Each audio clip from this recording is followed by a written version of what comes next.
So Irvin Seal, in his book Live and Learn, says that Jesus' greatest burden in his ministry was teaching the kingdom of heaven. 13 times in Jesus' parables, he began it saying, the kingdom of heaven is like. And the kingdom represents a place that is ruled with an authority that is total and supreme power. Now, the word heaven means that it is the spiritual, non-physical, invisible place and world. The kingdom of heaven is the power of in the realm of the mind and spirit and consciousness. And Jesus was trying to teach us that we are all kings and rulers of our own kingdom. And that parables were to help us take control of our minds and our lives so we could bring forth the glory of God. So today we are going to begin a 3-week series looking at the Sermon by the Sea, which is a sermon by Jesus that was entirely made up of parables, of stories. You know, the word parable actually means to compare, and usually compare to simple everyday things like fish, coins, vineyards, flowers, seeds. Every parable has 2 stories, a literal story, and then also a deeper spiritual insight. You know, parables are designed to be mental transformers to shift the mind of the reader or the listener. You know, to see a simple story and get it like, oh, that's what that's about. To awaken to something deeper and more profound through the simple. Not just being told what to believe, but to figure it out for ourselves and to be changed at a much deeper level. So today we're going to begin with the parable of the sower in Matthew 13. So I'll read it to you and we'll talk about it. A farmer went out to sow his seed, and he was scattering the seed, and some fell along the hard path, and the birds came and ate it up. Some fell on rocky places where it did not have much soil. It sprang up quickly because the soil was shallow. But when the sun came, the plants were scorched and they withered because they had no root. Other seed fell among the thorns, which grew up and choked the plants. Still other seed fell on good soil, where it produced a crop, 160 or 30 times what was sown. To those who have ears, let them listen. It's a very, very simple story. And you could think, oh, that's a lovely story about good farming tips or how to place seeds in soil. But it's actually more profound, which we'll check out in a moment. Now, back in biblical times, a farmer had to spread and sow seed by hand. And so he would have a kind of case around his shoulder, and with his other hand, he would just throw the seeds on the field and throw them abundantly so that there would be enough and everywhere to grow and have a harvest. And it's actually called broadcasting. So they would broadcast the seeds everywhere.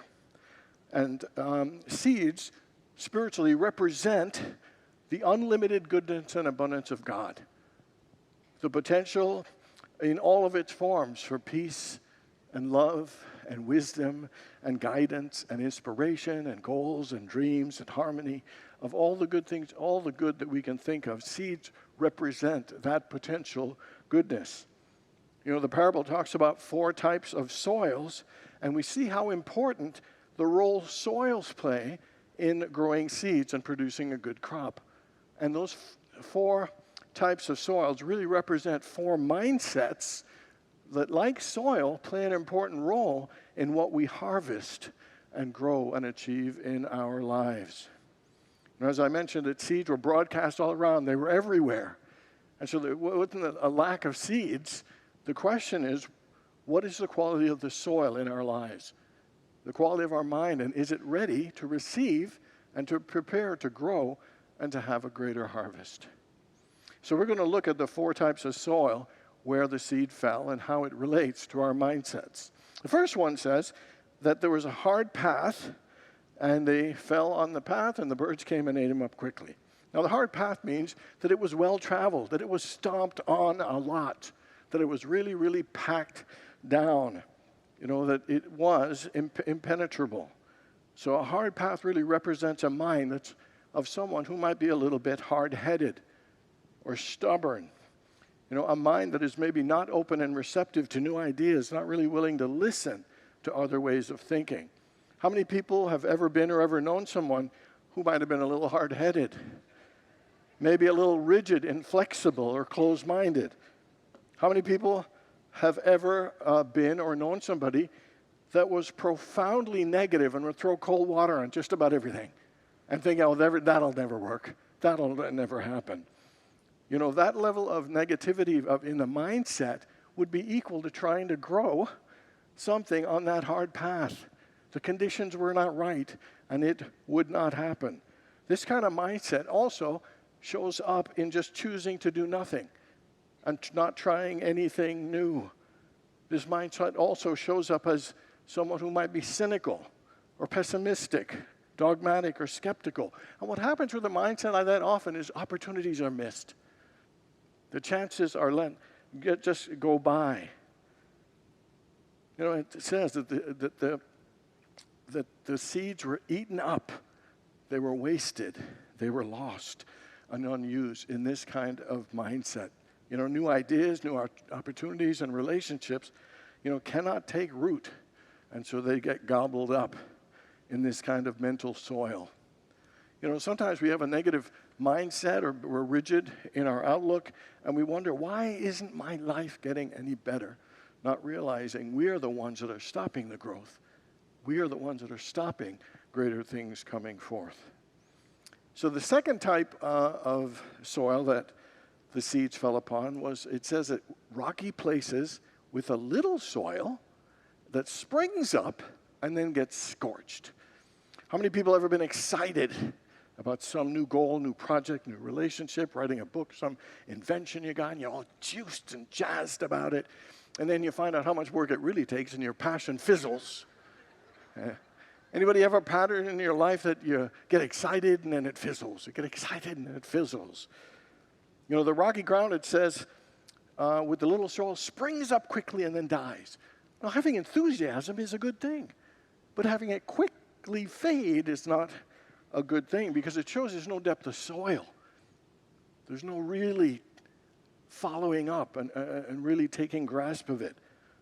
Sometimes we can tell people about all our dreams, our goals, our dreams. Oh, I've got all these great plans, and then do nothing to support it and make it happen. Sometimes we can start off so ambitious and just be on fire. Then something goes wrong, and we get discouraged. Something goes wrong, and we feel down. Something goes wrong, and we just want to give up. Or this mindset is a mindset that can also just choose to never start. Can just make excuses, procrastinate. You ever know somebody who says, I just got to get all my ducks in a row. Just as soon as I get it all perfect and ready, then I'll start. This kind of mindset's really like spiritual teachings, like knowing that we are creators, but just haven't grasped the depth of commitment and passion to actually follow through on it, to see it in the times where growth may not be happening. They don't trust it enough to actually just keep following through and endure. Now, the third type of soil that the seeds fell on says that it was good soil, but they were among the thorns that sprang up and choked the plants. So it's saying that there's some good soil here, that there were some talent and success and positive ideas. There was connection, all these good things that we have going for us, but somehow these thorns ended up choking and killing the good work that we did. Sometimes we succeed in our lives, but allow something to distract or even undermine the good work that we've done, because there's something deeper in us, represented as this thorn, that can kill it, that impacts us. And probably the greatest thing for all of us is fear. The fear of failure, sometimes the fear of success scares us, and we end up sabotaging our own success because of fear. Sometimes our own self-doubt, thinking, I'm never going to be able to do this. Who am I kidding? Everybody heard of the imposter syndrome? I was talking to somebody just last week that it's a success in my eyes, and they were saying, there's a little part of me that's scared they'll find out I'm not really that good. that I'm really not as great a leader or not as great at whatever. It is amazing the thorns that we have that are buried deeper in us. Even with all the talent that we have, even with all the achievements and all the success, there's a little something, and whether it's fear, whether it's a lack of belief in ourselves, maybe it's our over-concern about other people's opinions. Maybe we're holding on to some pain in the past. Maybe there's some grudge. Maybe there's some shame. Or maybe there's some regret. And what it's really saying is that we can't let all the great talent and all the good stuff that's in our lives be ruined by the thorns of fear and negativity and self-doubt and unworthiness, that we need to do some work on ourselves. I mean, even with good, thorns can actually kill our dreams and minimize the level of success, or at least reduce it. One of the stories I've told a couple of times about Jerry Rice, the great wide receiver for 49ers, how he said at his Hall of Fame induction, he said the one thing he really regrets is that he was always in fear that somebody would catch him, that somebody would take his job. And he said he did it so much that he didn't enjoy a lot of the success that he had. So sometimes, even with success, sometimes these thorns can stop us from enjoying it. Not just achieving great things, but even when we achieve great things, it can rob us from enjoying the journey and the experience. I've shared this, but it's one of my favorite Charlie Brown cartoons. And Charlie Brown is coming in from the outfield with the ball, and he's about to hand it to Lucy, who's the manager, and he says, "Sorry I dropped that easy fly ball, manager. I thought I had it, but then I remembered all the ones I dropped before. I guess the past got into my eyes." And sometimes we let the past get into our eyes. The mistakes that we've made, or the hurts that we've gone through, or the failures that we've experienced, and we let that color now. We let it shape now. We have it diminish our experience now. So my question for all of us to ask ourselves, in what way is my mind undermining my own peace, undermining my happiness, undermining my success, undermining my own progress? What are the thorns in my life that I really need to take a look at? Is it fear? Is it shame? Is it unworthiness? Is it the past? Because good soil should not be spoiled, by a few thorns. And then the final one is seed fell upon good soil, and it said it yielded 100 times. One yielded 60 times. One yielded 30 times. And it's really showing that the quality of the soil, the higher the quality, the higher the yield. The scripture says, we shall reap as we sow. And based on what we're reaping in our lives now, how happy are you with what you're sowing? And the good news is we can always improve what we're sowing and how we're sowing. Now, good soil is represented by a mind that is open, that is receptive, that is positive, that is optimistic, that is wise, that is understanding, that is grateful, that is creative, that is loving, that is caring, that is nurturing, that is kind, that is patient, that is grounded, that is hopeful, that believes, that is generous, that is childlike, that is disciplined and a constant learner, just to name a few. And the point I'm trying to make is it is unlimited, the mental power and potential that we have within us. I remember I saw Zig Ziglar a million years ago. You remember Zig Ziglar, motivational speaker? He was amazing. And one of the exercises he had us do was get an 8.5 by 11, and you had to write down all the qualities that you'd like to have, that you could possibly think of. And you'd have, I am a good finder, and I am positive, and people really like me. I am good at this, or I smile all the time. I'm a positive person. I have a happy outlook on life. I like people, blah, blah, blah. And it had to be both-sided. And I, at the end of the exercise, was amazed at how many positive things are available for us. And I probably didn't even come close to filling up the card. And so the point I'm trying to make is that our minds are unlimited. We just need to expand and open them. They're fertile soil. So that they can grow amazing things. We have amazing mindsets and potentials. How many people have heard of the work of Carol Dweck in her research about fixed mindset and growth mindsets? Actually, you introduced me to her. A growth mindset is defined as this. It is a belief that intelligence and abilities can be developed with effort, with strategy, and with persistence. And conversely, a fixed mindset believes that things are just the way they are, that they are not going to get any better. A growth mindset individual embraces challenges because they believe they can learn and improve and get better, where a fixed mindset person wants to avoid challenges. You know, a growth mindset person persists through setbacks, while a fixed-minded person just wants to give up. A growth-minded person sees effort as a path to mastery and not just something that is frivolous or shows a sign of low ability. You know, growth-minded people learn from criticism. Fixed-minded people feel threatened or hurt. You know, growth-minded people find inspiration in other people's success, while fixed-minded people feel threatened and feel diminished by other people's success. So my question for all of us is, are you closer right now to a growth mindset, or are you closer now to a fixed mindset? Is your mind as good of a soil as you would like it to be for whatever it is that you're facing in your life now? How would you like to improve the soil of your mind to better handle what's going on in your life and to be able to progress to greater levels of success? You know, this parable is warning us, don't be hard-headed. You know, things don't grow in that kind of mindset. It doesn't help us. You know, don't just get excited and then fizzle and excited and fizzle and then give up. Don't let your genius and the talent that you've got be spoiled by whatever thorns that might be in your subconscious, and use the good soil. Keep cultivating your good soil.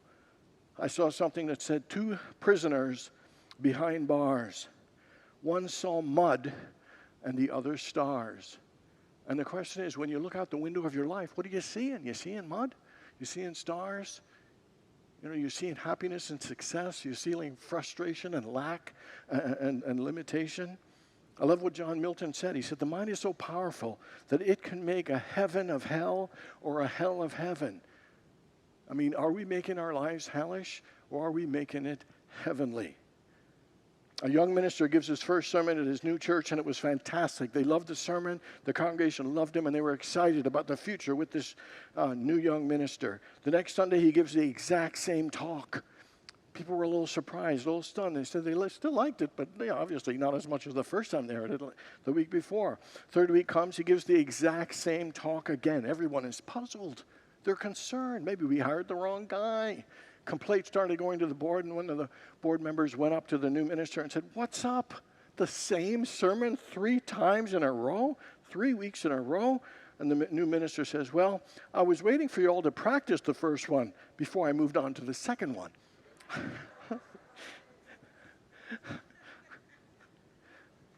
Was it that bad? So what the parable is saying is, your mind is your kingdom, and you are the ruler of your kingdom. You know, I was reading an article about gardening, and it said that the soil is 90% the secret of a successful garden. And I would say the mind is 90% of a successful life. You know, the soil needs 4 things: water, sunlight, weeding, and some fertilizer. And I would say the mind needs that as well. The mind needs water, which is to immerse your mind in the mind of God. Quiet and relax your mind, because when you're immersed in the mind of God, all that is not of God falls away. And then you are at one with the peace of God, the love of God, the wisdom, and the allness and goodness of God. The second one the mind needs is sunlight. Use your eye to see the seeds of possibilities. What do you see for your life right now in 5 years or 10 years? What is your life calling you to create? You know, in what way can you improve or heal, certain areas of your life? To bring the sunlight of your vision to see greater possibilities. That is good for the soil of your mind. The third thing good for the soil of your mind is to make sure you weed it. There's a line in Proverbs that says, weed your mind like you weed your garden. Get rid of the things that are draining and blocking and sucking the nutrients and taking up extra space and blocking the flow of good.